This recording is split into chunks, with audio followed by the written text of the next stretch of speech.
to a full slate of Major League Baseball on Friday. The most profitable pitcher to bet on this season is facing the least profitable pitcher to bet on. And we've got a pair of NBA Game 3s to discuss as well, starting with Knicks Pacers, where Indiana out to a 7-point favorite. OG Anunoby's out for the Knicks. Jalen Brunson questionable. Not a number I'm crazy about laying. Your thoughts, Zinno? Is there an alternate way to attack this one? I mean, it feels like Indiana at home should be able to clear their team total. There's not a world.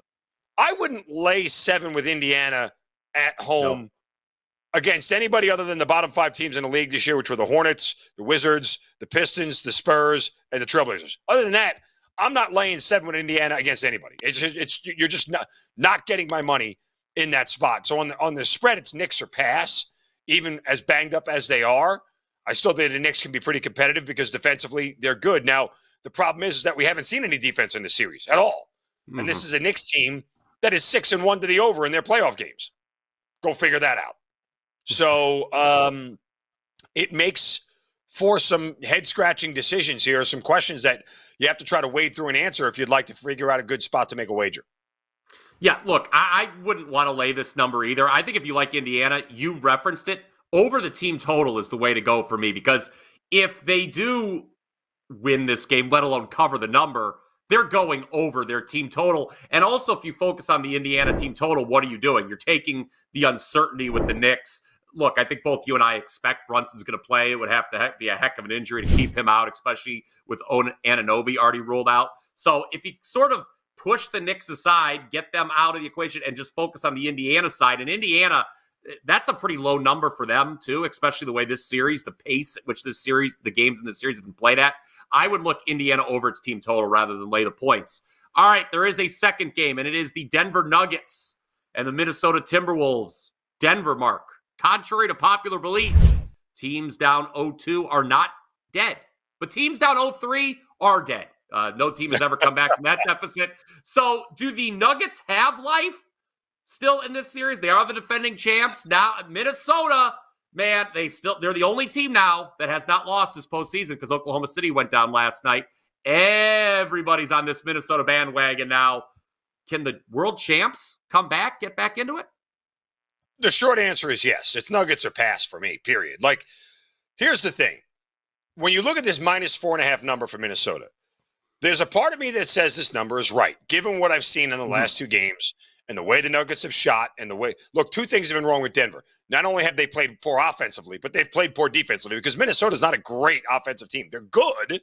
They're consistent, but they're not great. They're not a top 10 team in offensive efficiency in the NBA. That's just not where they are. They're very middle of the pack when it comes to offensive efficiency. So the lack of Denver defense, which, oh, by the way, is a top 10 defense in defensive efficiency, has not been great.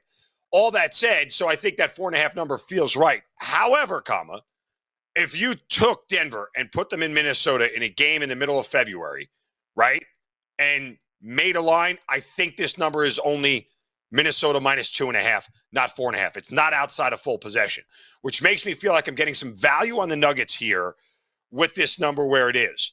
The other part of the equation is simply this, that this is a situation here for me, that if I'm going to bet Denver, whatever my unit play is, I'm taking half a unit and putting it on the spread and the other half putting it on the money line. Because guess what? You know what Denver's not going to be able to do? Win the series if they don't win this game because they're dead in the water. So the simple part of this is that Denver needs to win this game outright to survive.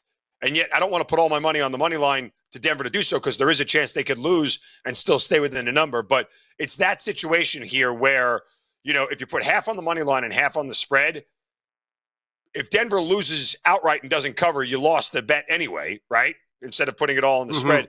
But at worst case, you go 50-50. That Denver will lose the game and stay within the number and you break even. But there's a much higher upside to putting that money line play in there. So I think it works in that situation here. But Denver a pass for me at +4.5.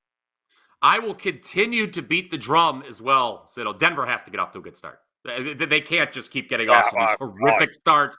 I mean, again, this was a good first quarter team, a good first half team during the regular season. It is absolutely head scratching the way they have come out in these playoff games. All right, we want to know how you are betting the NBA playoffs tonight, just drop us a comment below. Our show Best Bet is coming up in just a few. But first, let's get into Major League Baseball, Zinno. And I have a question for you. Should the Houston Astros be favored tonight in Detroit?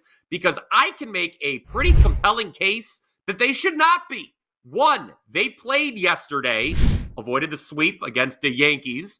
Detroit was off on Thursday after letting one get away in Cleveland Wednesday, a game that I was in the ballpark to see. But you look at Houston, they're sending Framber Valdez to the bump. Let's talk about his numbers. 5.87 ERA, 1.696 whip. The numbers are even worse lately. 10.13 ERA, 2.064 whip his last 3 starts. He's a lefty. The Tigers this year, I know their lineup has some issues, but they're 6-1 in games against left-handed starters.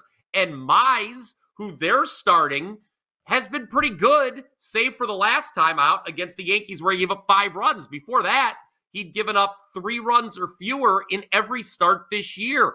Tigers have the bullpen edge as well in this game. You look at Houston on the road, Mark. My goodness, 6-12 on the road. Not just that, they're getting outscored by 2 runs per game away from home. And as a road favorite, you and I were talking before the show that the market is still slow to react to how poor Houston's been playing. Well, the Astros are 1-5 this year as a road favorite of -125 to -175 on the money line. I like the Tigers as a dog in this series opener on Friday. I mean, you're 100% correct in everything you said. The issue is that the Tigers are a poor offense. And you're asking an offense to do some work that typically can't do work. But you're right. The market has been very slow to adjust on Houston. But I would also say this particular spot is also about it being the Tigers, which the market would be equally slow to adjust if the Tigers started playing well. It would be equally slow to adjust to start making the Tigers a favorite or closer to favorites in those spots. So I like the read. I agree with it wholeheartedly. Like we talked about off air before we started, you have to recognize that the Tigers' bats could just be completely impotent because, well, they're impotent, and there is that. Give me the Viagra. Give me the Viagra, and give me your half of the double play on that note, by the way. All right. We will go to a team that has blue in it. So there is that. It's a little blue diamond. Let's go out and west. We are on the diamond, yes. Let's go out west. A's and Seattle Mariners. One of my favorite young pitchers is pitching for the first time this season tonight. Bryan, woo! Because we get to do that every time he pitches. Woo! Bryan Woo, young left-hander, was very good last year. Has got swing and miss stuff across the board here, making his first start of the season coming off the IL against the Oakland Athletics. The Oakland Athletics can't hit, much like the Tigers. So I think Woo is going to be very good. I wonder here, the big question is every time a guy comes off the IL, makes his first start, he's not going to go past 5. If he does, it'd be very surprising. But he's clearly going to be on a pitch count, and he's clearly going to be limited as far as innings are concerned. But I'm confident he's going to go through at least 4. And against an A's lineup that isn't very good, he's going to go probably 5. The Mariners, also a lineup that doesn't hit very well, also a lineup that strikes out a ton, is going up against Paul Blackburn, who's probably the A's best starting pitcher, 3-1 on the year, a 3-flat ERA with a 1.02 whip. And he is a guy that kind of, has anchored the A's rotation, and part of the reason why they're just 3 games below 500 this year. So we get 2 very good pitchers against 2 offenses that aren't great. And, oh, by the way, not only the Mariners, one of the highest strikeout rate teams in baseball. They have the highest strikeout rate of any team in baseball this year. The A's on the road this year, number 3, or actually tied for second in strikeout percentage on the road this year at 27.2. So I would also look at Bryan Woo's over K-prop of 5.5. It's only -104. You know me, I don't dip into the prop market often. But the biggest concern here is Woo going to go deep enough in the game, right? Like that's what it boils down to get over 5.5. But once he gets going, I guarantee you, for Bryan, you will not see a lot of 5.5s out there because he is a swing and miss pitcher, and he's got swing and miss stuff here. But we're going to go first 5 under between the Mariners and A's out at Safeco. No, what is it? AT&T. What's the name of the park? Is it still Safeco? What is it in No, it's Seattle? not Safeco. I think it's isn't it T-Mobile. T-Mobile now? I knew it was a cell T-Mobile, phone. that's right. Yeah, Yes, AT&T, T-Mobile, whatever it is. Trade in your phone, get a new one for free. Anyway, yeah. but you could trade in these offenses and get new ones for free because they're not going to hit the ball tonight. First 500, Seattle and Oakland. It's a great ballpark. I was there several years Is it ago. Almost got really? into a fight. Yeah, I almost got into a fight with a Red Sox fan there. It was not Chris Thurston. But It must have by been the your way, it was not. It was not. At least I don't think it was Chris Thurston. I would have liked to think I recognized him. I didn't know him back then. But anyway, the A's, you mentioned Blackburn. They're 6-1 when he starts this year. They're only 12-20 in all other games. So they're basically who we thought they were if Blackburn's not on the mound. But they've been getting the results with Mr. Blackburn on the bump. All right, speaking about getting the results, you and I in the NBA going back many, many months, really all season, have been getting it done. And we've been telling the people all week about this great 2-for-1 special you and I have going on right now at WagerTalk, where you can get the rest of the NBA season from both Mark and myself for just $159. That is every winner through the NBA Finals for less than $80 per person. Great deal. I know many of you have already taken advantage. If you haven't, time is running short, guys. This deal expires on Sunday. Just head on over to my page, wt.buzz/BP, Mark's page, wt.buzz/MZ, or click the deals tab on wagertalk.com. No coupon needed. You can just grab it right there at any of those places. I am on a 21-10 NBA run. Mark, what do you have going on for Friday? Great stuff at the site here, guys. For me, again, a 65% run in the NBA since the beginning of April. I mean, we've just been absolutely locked in when it comes to the NBA. But, guys, as well today on the site, a 4% Major League Baseball play. I've only released about 3 of those this season. My baseball record has been better than 60% on the year. I mean, it's one of these plays that I just saw on the board, came right to me, locked it in, and hammered it. Love this spot here for this 4% play tonight. I'll have actually 2 other baseball plays along with an NBA play, so a 4-pack coming for me on the site today over at wt.buzz/MZ. Jump in and grab it. Let's continue to cash some tickets. I also need to point out soccer's going to be going up. I know that you're always interested in my soccer plays each and every Friday for the weekend. My Premier League bet.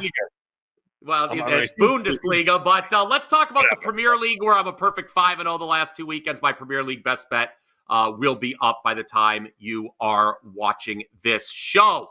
All right, it is show best bet time. Mark, the Boston Celtics did not hit their threes last night, so we had a rare show best bet loss with their team total yesterday, but we are still well over 60%, 64%, in fact, with best bets in the 3 weeks we've been doing the show together. And tonight, we are back to Major League Baseball, and as I teased at the open, the most profitable pitcher in all of baseball, Ranger Suarez of the Phillies, is opposing the least profitable pitcher to bet on in all of baseball, Trevor Rogers of Miami. I think there is only one way to play this game, sir. Yeah, look, it's not a fun bet to make.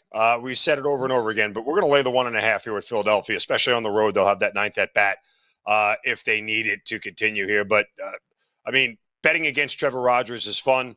He's got a 6.15 ERA, a 1.72 whip. This is a guy that has 15 walks in 33 innings. So every other inning, somebody's getting a free pass. He's given up 4 bombs on the year. And, oh, by the way, this is a Phillies lineup right now that is hitting the snot out of the baseball. If there was literal snot in a baseball, the Phillies would have hit it out of the baseball. And this is a team right now that's top 5 in batting average, OPS, and WRC plus on the road this year. Just take advantage. It's one of these things where it's like, it feels like Phillies win huge or Marlins win outright, right? I mean, like if the Phillies can't put up 6 or 7 runs in this game, and we know that's not the Marlins' bag, right? That's not what they do. Then there's a real problem offensively. They just didn't have the bats tonight. So we'll lay the 1.5 with Philadelphia on the run line at a manageable juice number. Yeah, the Phillies 7-0 in Ranger Suarez starts this year. The Marlins 0-7 in Rogers starts this year. And by the way, in his 3 road starts, Zinno, Suarez's whip is .476. Pretty good there. He has just been lights out. He has gone at least 5 in every start this year, has not allowed more than 3 runs. Rogers, he allowed 8 runs his last time out against Oakland. That was a game Miami lost 20-4. How do you lose That's bad. 20-4 to Oakland? Yeah, it's bad. All right. One more time, 2-for-1 special, still available, Mark and I. It just $159 for the rest of the NBA season. You get all of his plays for the NBA Finals, all of my plays through the NBA Finals. We'll be locked and loaded for Friday and all weekend as well. We will be back on Monday here on the Morning Wager. Mark Zinno and myself. Until then, let's cash some tickets.